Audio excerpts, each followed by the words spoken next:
वेळ नाही. थँक्स, तुम्ही थांबलात. ओ मला ना हा पत्ता हवाय. मी कोण? जाऊ दे ना, नावात काय असं शेक्सपियरच सांगून गेला. हा आता त्याचं पण या लोकांनी ऐकलं की नाही कोणाच ठाऊक. बघा ना, मगापासून मी या माणसांना सॉरी या वेळ नसलेल्या मशीन्सना थांबवण्याचा प्रयत्न करते, पण माझं कोण ऐकेल तर शपथ. आता परवाचीच गोष्ट घ्या ना. ओ ताई, माझ्या खूप पोटात दुखतंय हो आणि चक्कर आल्यासारखं पण वाटतंय. प्लीज मला बसायला थोडी जागा देता का? चक्कर आल्यासारखं वाटतंय? मग पण खूप बघितला तुझ्यासारखं असं भाले करून जागा मागणाऱ्या. नाही हो ताई, खरंच खूप माझ्या पोटात दुखतंय. तुम्ही एक स्त्री असून एका स्त्रीचा प्रॉब्लेम नाही का समजून घेऊ शकत? हे सगळं ऐकायला बरं वाटतं, पण प्रॅक्टिकल शून्य. आणि एवढं जर तुझ्या पोटात दुखत होतं तर कशाला आलीस या गर्दीत? की मी बसले म्हणून तुझ्या पोटात दुखतोय? पुढे त्या स्त्रियांच्या ग्रुपमध्ये आशा आणि टाळ. अरे मी आपली त्या गर्दीत नाही. आज मला असं एखादं ठिकाण सांगा ना तू जिथे गर्दी नसते. ओ फुटपाथ गर्दी, बाजार गर्दी, रेल्वे गर्दी, बस स्टॉप गर्दी, एवढंच काय? माणसांच्या डोक्यात विचारांची सुद्धा गर्दी. आणि या गर्दीत हरवत चाललेले आपण. बरं, ही नुसती गर्दी नसते तर ही असते बघ्यांची गर्दी. ओ ती मुलगी पडली बघा बसमधून, तिला कोणीतरी वाचवूया. काका रिक्षा थांबवा ना, आपण तिला मध्ये. ओ ग बसा, कशाला तिकडे पुढे पुढे जाताय? बाजूला बघा पोलीस चौकी आहे. पण तुम्ही कोण काय त्यापेक्षा नकोच. अय्या रक्त किती छान. अगं मोबाईलकडे आपण व्हिडिओ करूया. ओ तुम्ही कसला व्हिडिओ आणि पोलीसचा विचार करते? चला ना आपण तिला मदत करूया. काका प्लीज थांबा ना. ओ चला. शेवटी ती मुलगी वारली त्या गर्दीसमोर, बघ्यांच्या भावना शून्य गर्दीसमोर. बरं, यात काही स्त्रिया देखील असतात हा, पण काय करणार? अगं बाई बाई बाई, अगं तुला ती मुरांबा सिरियल माहिती ना? त्यातली ती रेवा, त्या रमाने अक्षरशः नुसती कसा कसा मानते ना ग. या पुढे जाऊन आम्ही विचार करणार कधी आणि आम्हाला कळणार कधी? बरं, तरी देखील या काही सामाजिक कार्यकर्ते असतात.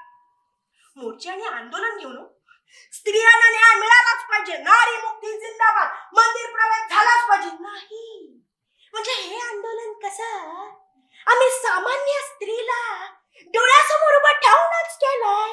म्हणजे तिला न्याय हा मिळालाच पाहिजे. या सामान्य स्त्रीला न्याय मिळवून देणार. अहो आधी एक स्त्री म्हणून सामान्य स्त्रीचं मन ओळखायला शिका आणि मग तिला न्याय मिळवून द्यायला जा. सॉरी थोडे अग्रेसिव्ह झाले मी, पण हे असल्या गर्दीला सांगायचं म्हटल्यावर काय करू ना. अरे बापरे, काय बोलायचं होतं मला. सॉरी. ओ पत्ता शोधायला आले आणि काय बडबडते मी तुमच्याशी. आता मी कोणाला विचारू हे पण नाही सांग का. भैया ये ऍड्रेस. नजर. Yes, I got it. वेगळेपण, या गर्दीचं वेगळेपण नाही म्हणजे किती घाई असो, किती गडबड असो, किती गोंधळ असो, जरा ओढणी सरकली किंवा पदर साईडला गेला की यांची नजर तिथेच खेळते. किंबहुना त्यांची नजर हे शोधत असते. नाही, क्षणिक सुख मिळतं म्हणे यांना आणि यांच्या सुखापोटी रोज 3-4 मुलींचं आयुष्य कुर्बान. बरं, या सगळ्यात गर्दीची म्हणजे गर्दी ठरवलेली मीची भूमिका. म्हणजे दूतामध्ये आलेल्या पांडवांसारखी, म्हणजे भर दरबारात द्रौपदीची वस्त्र फेडली जातात आणि आम्ही मात्र शांत. कारण आम्ही हरलोय ना. अहो तुम्ही हरलेलेच आहात. आईला जास्तच आध्यात्मिक झालं काय? जाऊ दे सोडा, त्या निमित्तानं का होईना काहीतरी फरक पडेल.